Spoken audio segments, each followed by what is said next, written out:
success breeds success and failure breeds failure, and it's not necessarily linear, and that's a really difficult thing to deal with. And it's hard on societies, because one of the things we do know is that, you know, as you stretch out the inequality, you make men, particularly on the lower end of the distribution, more and more likely to be aggressive. It's sort of like, you imagine every man has a threshold for violence, and status is important to men, not that it's not important to women, but it's a different kind of status. Status is important to men because it's one of the things that makes them marketable as partners to women, so it actually turns out to be quite important to men. The men tend to compete with one another for status, hierarchy position, and in a really unequal society, if you're like a low rung guy, then, and you don't have any opportunity to rise because the society isn't structured so that there's mobility, then the more aggressive guys tend to turn to criminality.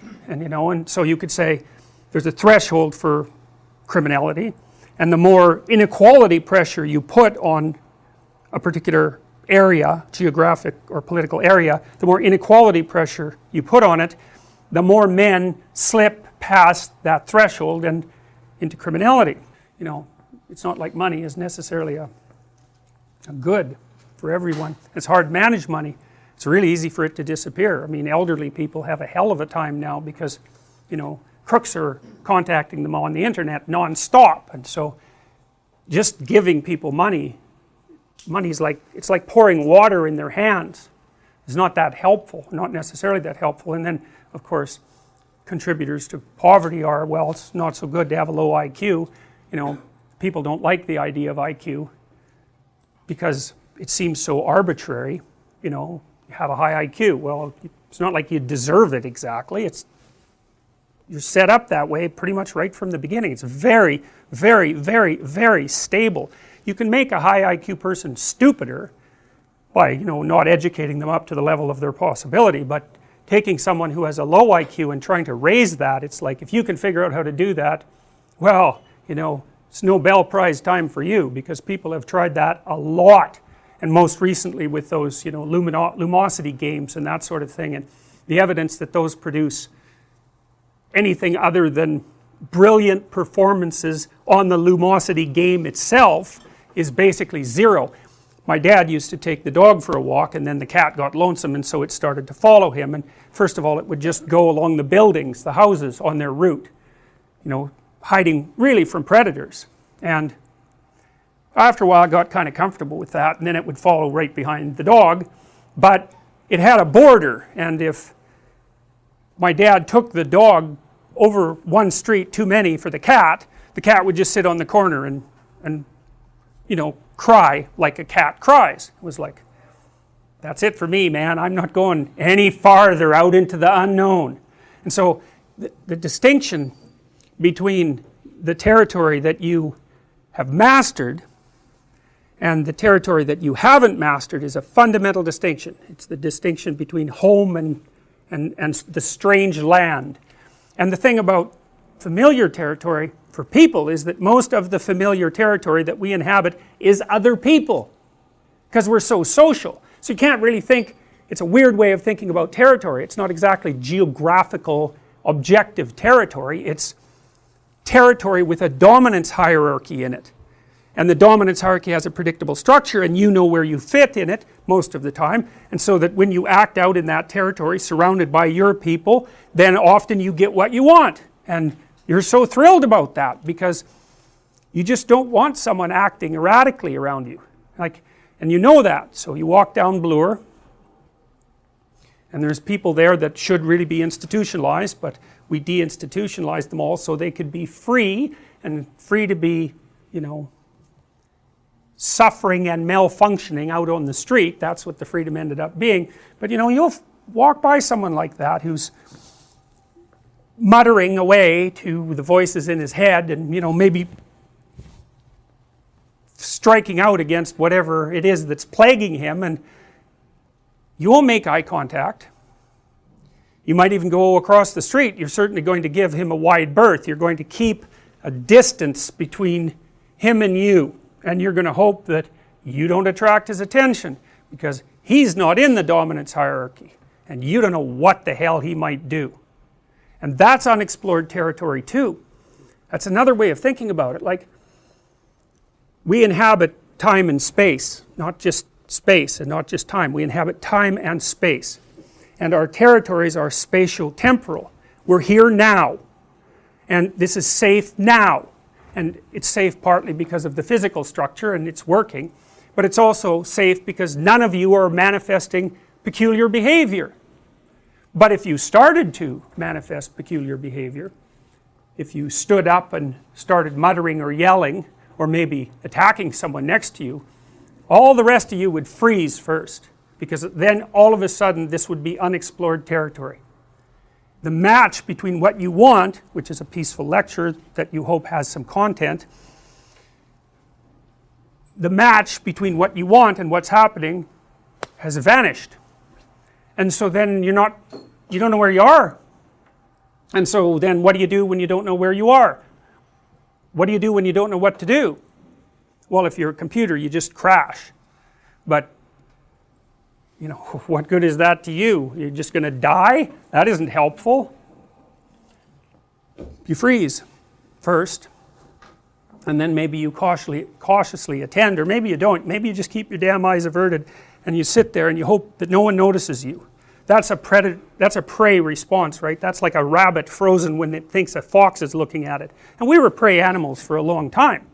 There was a cat that they recently discovered, a prehistoric cat that had this bottom single tooth, and they found out that a human skull fit right inside its mouth, and so it could grab you here and pierce the back of your skull with its single tooth, and that's what it was evolved for. So, you know,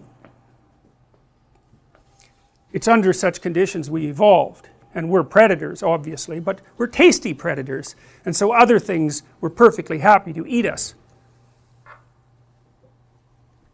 And so when you're where you don't know what to do, you act like a prey animal, and that's probably what you should do, because maybe if you keep your head down and shut the hell up, there won't be any attention attracted to you, and maybe you'll get through it. You know, you might decide, unlikely, to intervene and take the guy down, but you would be the exception rather than the norm, and it's unsurprising.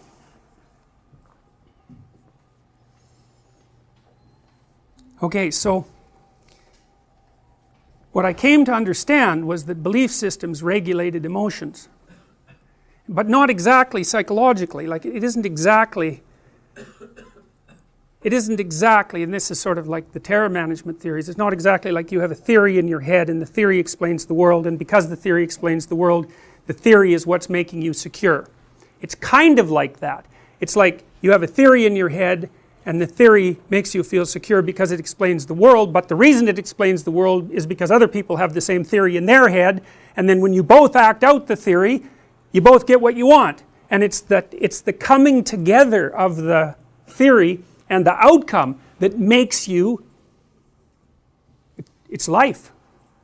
Not only does it stop you from being anxious and often make you happy because you get what you want, but it's not just psychological, you know, the fact that we do this, that we cooperate within our societies, we match our belief systems and then act them out, that's the predicate for a productive society. So it's actually, it isn't just that it saves you from death anxiety like the terror management theorists have it, it saves you from death.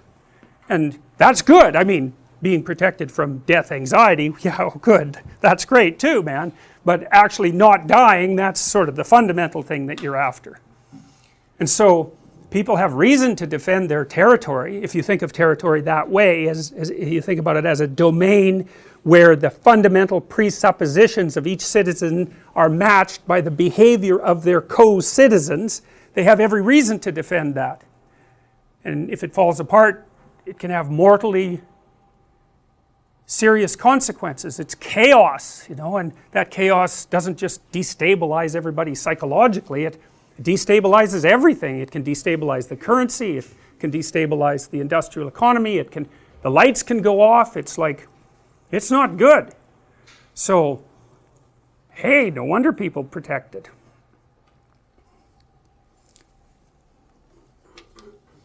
So then I started thinking about what a belief system was. And I realized that a belief system was actually a set of moral guidelines. And moral guidelines are guidelines about how you should behave. Also how you should perceive. And the reason that a moral guideline is necessary for you to perceive is that you can't look at anything without a hierarchy of value, right? Think about it, like how many things in this room could you look at? There's innumerable things in this room to look at. There's just all these squares, the little tiny squares in this fabric. You could look at those things for till the end of time, one at a time, but you don't do that. In fact, if I took most of you out of this room, there's a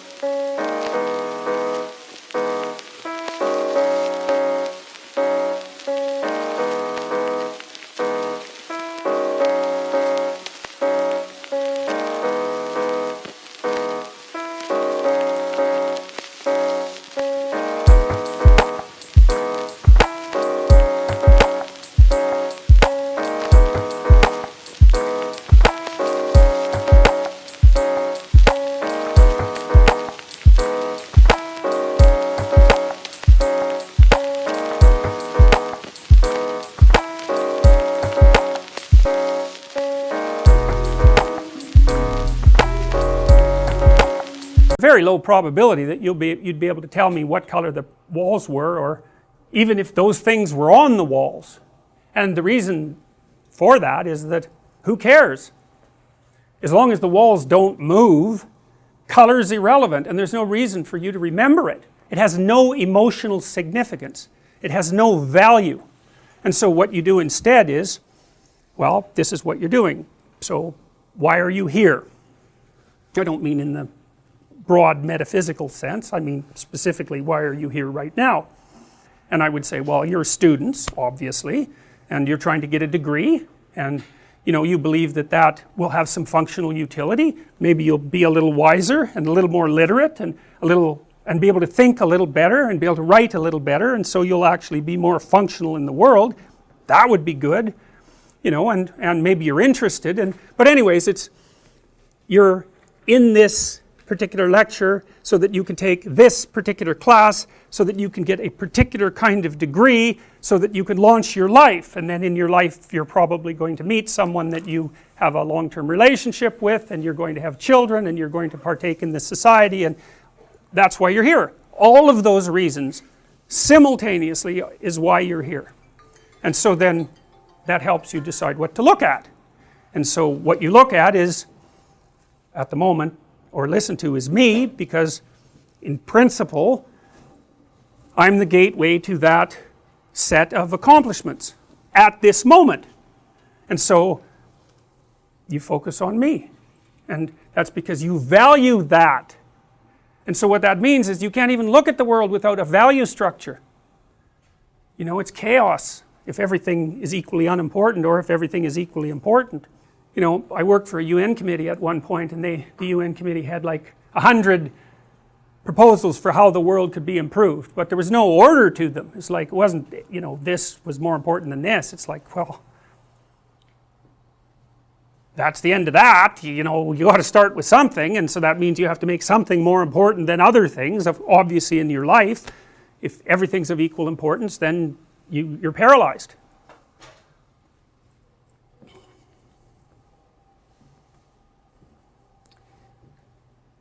Now, it's a truism, and probably an oversimplified one, that since the dawn of the scientific revolution, a wedge has been driven through the heart of our society, such that the moral systems that we use to unite us, so those would be religious systems, fundamentally, have been subject to an intense critique from the scientists. And it's a pretty effective critique.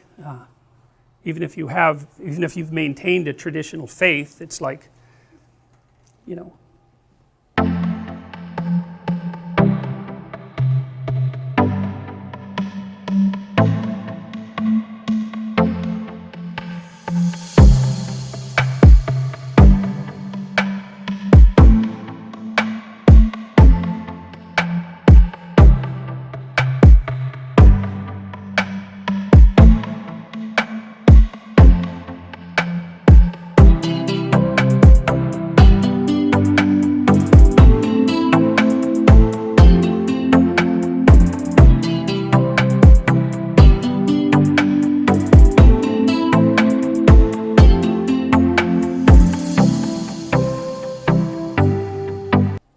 scientific onslaught is no joke.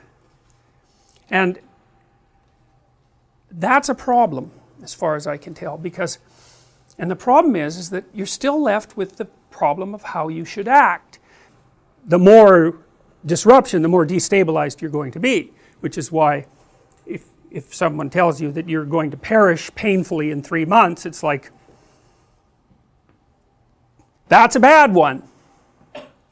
You're really in an unexpected territory there. Nothing that you assumed that was real, roughly speaking, in the world is real anymore. We like to watch people in their normal life blindsided by something, experiencing this interregnum of chaos where they explore and gather new information and retool their character or retool the world, because either of those would work as a solution, and then come out the other side and things are better than they were to begin with, or at least as good. But better is better. That's a happy ending, right? That's a happy ending. That's a comedy, technically speaking. And so what you want your life to be a comedy. Not that it's supposed to be funny, because comedy doesn't have to be funny, technically speaking. It's just the opposite of tragedy. Tragedy is when you're going along pretty well and you get blindsided, and that's that. And you know, that can certainly happen. It happens to people all the time. But it's a comedy you want.